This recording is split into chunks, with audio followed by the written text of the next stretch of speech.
Atenção! Vai começar agora uma teleaula de processos de fabricação do curso profissionalizante. Este módulo tem um total de 80 aulas. Hoje, você vai assistir a teleaula número 30. Bons estudos!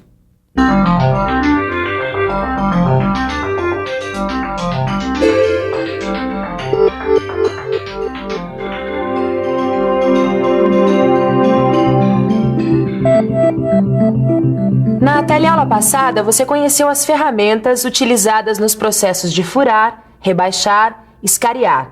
Bom, no entanto, para que essas operações sejam executadas, não basta a ferramenta. É necessário também uma máquina que possa movimentar a ferramenta. E esse é justamente o assunto da teleaula de hoje. Hoje você vai conhecer a máquina-ferramenta, que executa as operações de furação por meio de uma ferramenta chamada broca. Esta máquina é a furadeira. E você vai aprender a diferenciar os diversos tipos de furadeiras e os acessórios que permitem que as diversas operações possam ser executadas satisfatoriamente. Vai conhecer também algumas operações feitas com as furadeiras e seguir passo a passo as etapas de uma furação. Furar, escariar, rebaixar. Elas são operações capazes de deixar tudo redondinho. Bom, você já conhece a broca, o escariador e o rebaixador. Agora, para complementar esse conhecimento e aprender como utilizar a furadeira, fique bem ligado na teleaula que está apenas começando.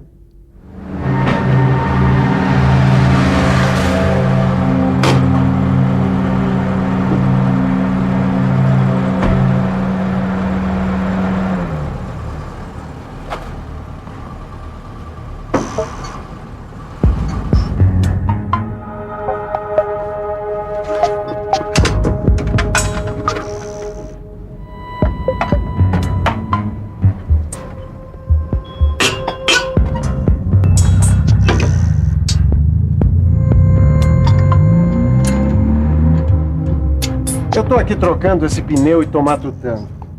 Você já parou para pensar o quanto a nossa vida depende de parafusos, pinos, rebites? Essas coisas que a gente nem se dá conta? Eu acho que se não fossem eles, nada à nossa volta funcionaria. É verdade. Tudo que a gente usa no nosso dia a dia, máquinas, conjuntos mecânicos e até os objetos mais simples, dependem deles para um perfeito funcionamento. E nenhum deles poderia ser montado se não fosse uma operação chamada furação, a partir da qual são feitas as roscas, onde todos esses parafusos se encaixam. E para fazer tudo isso, a gente tem que aprender a trabalhar com a furadeira. Até o começo deste século, o esforço usado para acionar os mecanismos para furar não era muito diferente do necessário para a furadeira de arco egípcia, que você viu na teleaula passada.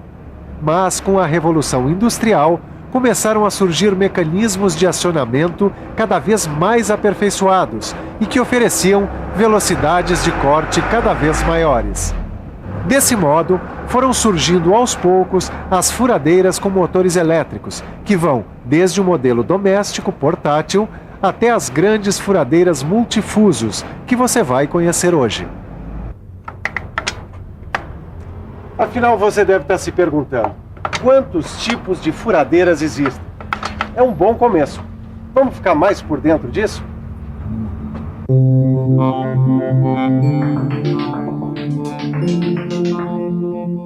A furadeira portátil é utilizada em montagens, na execução de furos de fixação de pinos, por exemplo. Mas também pode ser utilizada em peças muito grandes, quando há necessidade de trabalhar no próprio local.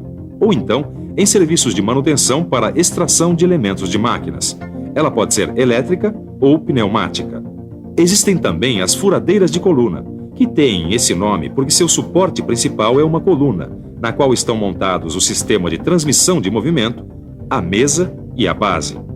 A coluna permite deslocar e girar o sistema de transmissão de acordo com o tamanho da peça. Existem dois tipos de furadeiras de coluna. Se você precisar fazer furos pequenos, de 1 a 12 milímetros, por exemplo, vai precisar utilizar uma furadeira de coluna de bancada. Ela também é chamada de sensitiva, porque o avanço da ferramenta é dado pela força do operador. A transmissão de movimentos é feita por meio de sistema de polias e correias. No caso de você precisar fazer uma furação de uma peça grande, vai necessitar de uma furadeira de coluna de piso, porque elas possuem mesas giratórias que permitem maior aproveitamento em peças de formatos irregulares. Possuem também mecanismo de avanço automático do eixo árvore. A transmissão dos movimentos é feita geralmente através de engrenagens. Quando a peça a ser furada for pesada, volumosa ou difícil de alinhar, você vai ter que aprender a utilizar a furadeira radial. Ela tem um braço horizontal muito potente, que pode ser abaixado e levantado e é capaz de girar em torno da coluna.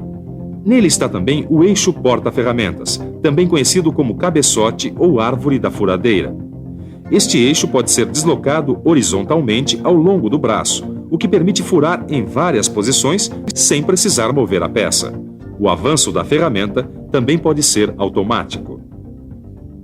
Poxa, Silva, é furadeira que não acaba mais, hein? E não para por aqui não, Tito. Como assim? Existem outros tipos de furadeiras? Claro que existem. Existem as furadeiras múltiplas. Furadeiras múltiplas? Poxa, pelo nome parece que elas são super poderosas, hein? Mas são poderosas, sim. Tanto que são usadas por indústrias com grandes linhas de produção.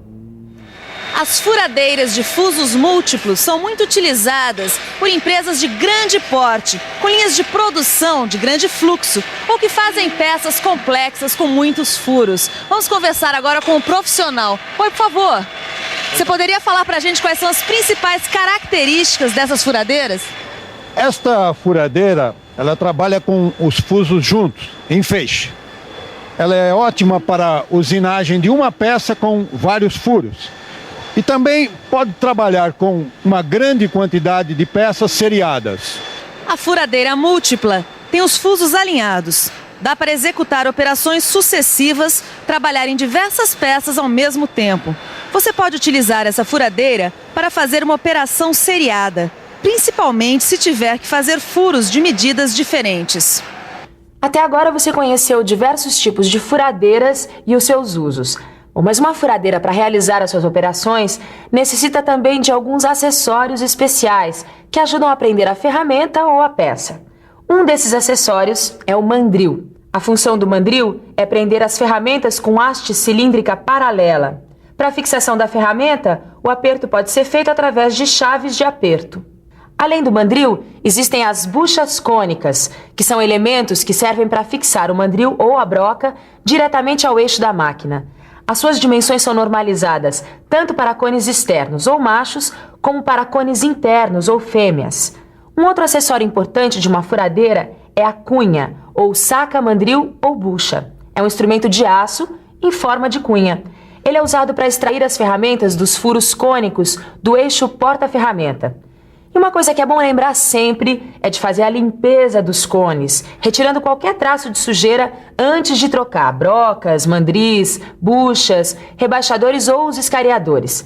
Essa limpeza vai favorecer o ajuste correto da ferramenta. Ô Silva, agora que eu conheço os tipos de furadeiras, os seus acessórios, e você sabe que eu tô manjando sobre esse assunto brocas, quando é que eu vou poder botar a mão na massa? Quando é que eu vou poder fazer uns furinhos? Calma, Tito, que não é bem assim. Primeiro tem que conhecer bem cada detalhe do funcionamento das máquinas. Sim. Por exemplo, que tipo de operação você pode realizar com as furadeiras? Peraí, isso é um tipo de teste? Vamos dizer que sim. Vamos pensar um pouco?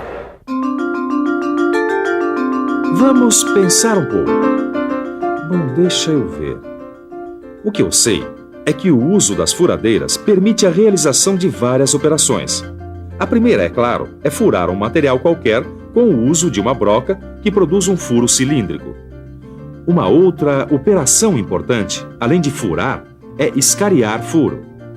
Com esta operação, eu posso tornar cônica a extremidade de um furo que eu já tenha feito. Esse escariado vai permitir que se alojem no furo elementos de união como parafusos e rebites que têm um formato cônico. Eu também posso rebaixar um furo. Rebaixando, eu aumento o diâmetro do furo até uma profundidade determinada. Aí eu vou poder alojar cabeças de parafusos, rebites, porcas, buchas, de um modo que essas peças vão ficar bem embutidas no furo, evitando assim perigo de acidentes com as partes salientes. É isso aí. Essas são as operações que eu já conheço. Já vi que você está mesmo por dentro desse assunto de furação, hein? Olha, Silvio, eu tô louco pra operar uma máquina como essa aqui, viu? Só que antes de sair furando por aí, Tito, é preciso conhecer os passos da operação. Aliás, que tal ver uma furação? Mas vamos lá. Você em casa vai lucrar bastante se prestar atenção. E lembrando sempre que qualquer operação em mecânica tem o seu processo de execução em vários passos. O primeiro passo é preparar a peça traçando e puncionando o local exato da furação. O segundo passo é prender a peça na máquina. Claro que a fixação vai depender da forma e tamanho da peça. Nesse caso, ele está fixando a peça na morsa da furadeira. Para evitar perfurar a morsa ou a mesa da furadeira, ponha um pedaço de madeira entre a peça e a base de apoio desta. O segundo passo é prender a broca no mandril. Mas antes de fixar a broca, verifique com o paquímetro se ela tem o diâmetro adequado e se está bem afiada. No caso de brocas com haste cônica, é necessário fixá-la diretamente na árvore da máquina. Uma vez que a peça e a broca estejam fixadas, o próximo passo é regular a RPM da máquina.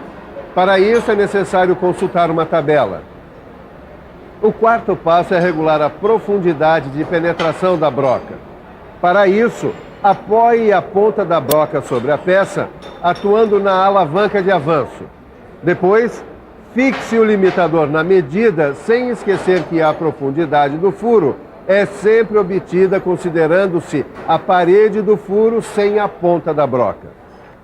Tudo isso feito, o quinto passo é iniciar a furação. Como precaução, verifique se o fluido de corte é adequado ao material. Veja também se a broca e a peça estão bem presas. Então, aproxime a broca da peça, acionando a alavanca de avanço. Por fim, centre a broca no puncionado já feito, onde se vai furar. Ligue a máquina e inicie o furo. Ao se aproximar do fim da furação, o avanço da broca deve ser lento para evitar que a broca danifique a morsa ou cause acidente. Depois que você fizer o furo, deve verificar a sua medida com um paquímetro como esse aqui. Bom, em geral, o furo executado pela broca não é perfeito a ponto de permitir ajustes de precisão. Por essa razão, se você necessitar de um furo com medidas exatas, vai ter que usar essa ferramenta aqui, olha, o alargador.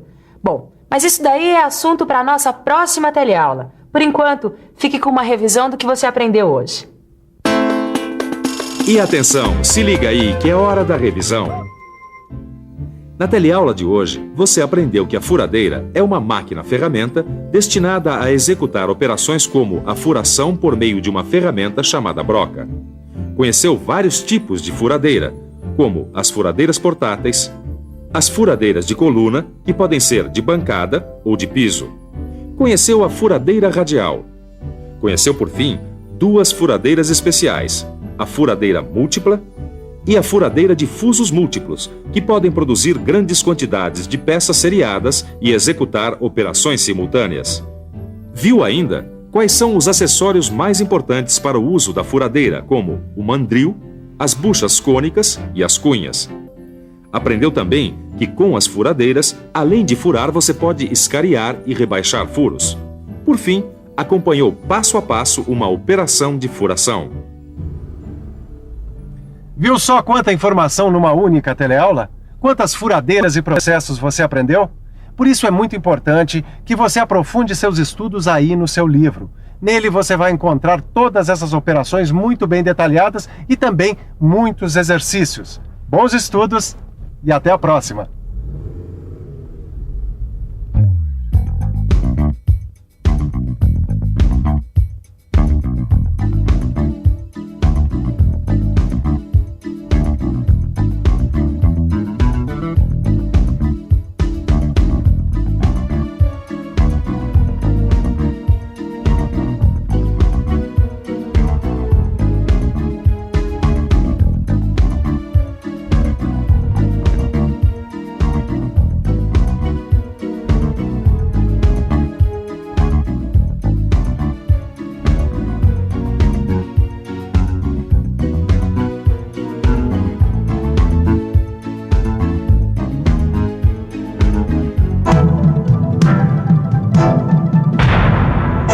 Telecurso 2000, um programa de educação do Sistema Fiesp e da Fundação Roberto Marinho.